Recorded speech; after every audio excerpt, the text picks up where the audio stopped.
Thank you rub जी। और वो खुश होकर बिस्तर पर धड़ाम से लेट गई।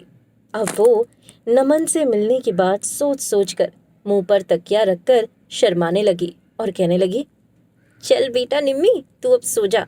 सुबह जल्दी उठकर निकलना भी तो है तुझे। सुबह होते ही अलार्म बजने लगा। निम्मी ने अलार्म बंद किया और दौड़कर बाथरूम में चली गई और फिर कुछ ही देर में तैयार होकर वापस आ गई। उसने बबीता और खुशी से आशीर्वाद लिया और बाहर जाकर टैक्सी में अपना सूटकेस रखवाने लगी और अपनी तसल्ली के लिए एक बार फिर से अपने बैग में से पासपोर्ट और जरूरी सामान चेक करके वो टैक्सी में बैठ गई। टैक्सी एयरपोर्ट की तरफ रवाना हो गई और तभी उसे नमन का एक मैसेज आया।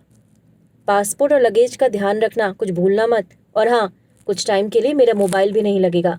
मैं अब फ्लाइट में होऊंगा। Take care, bye.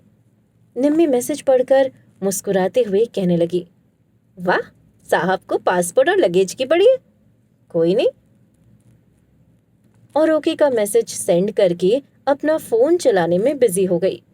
थोड़ी ही देर बाद टैक्सी एयरपोर्ट पहुंच गई। टैक्सी वाले को पेमेंट करके वो एयरपोर्ट की तरफ चली गई।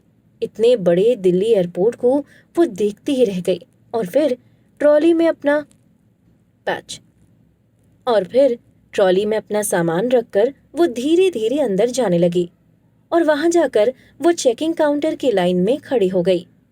उस समय निम्मी के मन में बहुत उथल पुथल चल रही थी और साथ ही साथ यूं अकेले जाने में वो अंदर से बहुत घबराई हुई थी।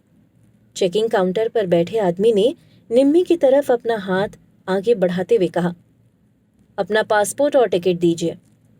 निम्मी थोड़ा हड़बड़ा कर बोली, जी जी मैं निकालती हूँ। पासपोर्ट टिकट दिखाने के बाद उसने वहां पर अपना लगेज जमा करवा दिया और बोर्डिंग के लिए अंदर जाने लगी।